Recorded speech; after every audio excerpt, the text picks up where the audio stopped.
to see different plummets in my child's race and gender, that part is very scary. I think what worried me most about the data I saw this evening as a father wasn't necessarily a concern for my daughters as much as the world it looks like they're going to be growing up in. I don't want my son to be a statistic just because of what the system says that's what he should be.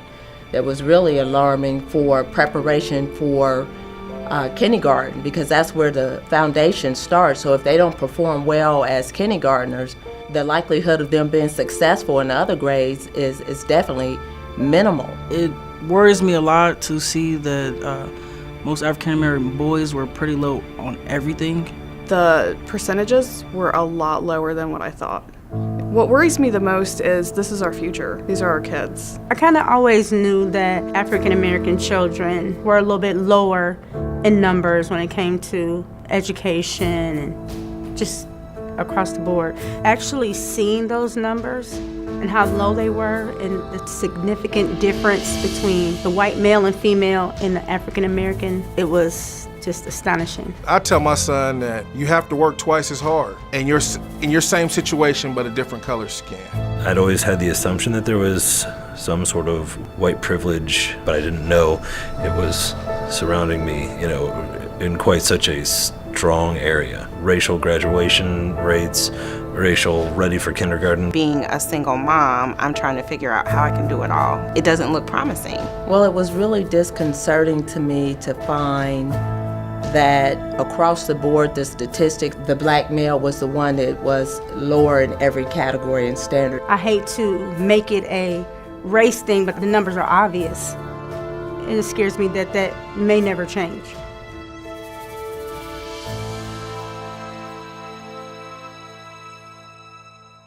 I would like to see parents be more involved, because I think fundamentally it starts at home. When parents are more involved, the children perform better academically. The little bit that you can do it. So if you can't read to your child every day, if it's just one day a week, one is more than never doing it. As a parent, it made me really want to focus more on reading skills with my 5-year-old to get him to not be another one of those low statistics entering 3rd grade. I think right now families don't know what needs done until it's time to sign up for kindergarten. I'm a widower. I'm getting extra pats on the back when I'm not doing anything this is what I'm supposed to do. It's my son. So it makes me want to look into further programming for him during the summer. Teachers probably need parents to be more involved, and I know that's hard with work and things like that. It's still way too low between the races. We really need to be more vocal. Things have to change because our children will be lost.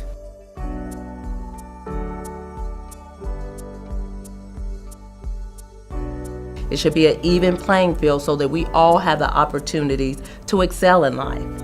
I have a nephew that went to the all-boys prep school. They had a group of guys that come in there probably once a week, and they would take him off to another class. They would talk to him, teach him how to tie a tie. I mean, stuff like that, that's awesome.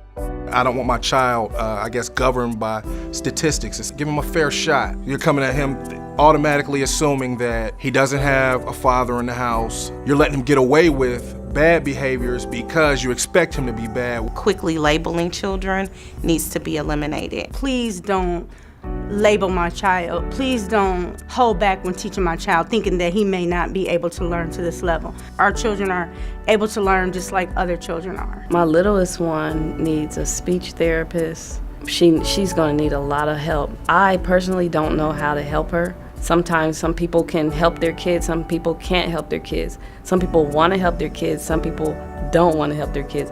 I want to help her, but I can't help her. I'm not capable of helping her for the help that she really needs. It seems like the system is kind of set up for African Americans not to be successful just because of what they're perceived to act like or perceived to be. I didn't feel comfortable coming out of high school. I feel like I should have still been there. But I wanted to get out of high school. And I don't want my child to deal with that. It shouldn't take me as a parent to say, hey, my child is not doing well in your class. How come you're not coming to me about this? We can kind of work this together. And I do think that there is a way to bridge this gap, and I think that we need to figure out how we can drive change. There's got to be a way to do it. We shouldn't be looking at numbers like this.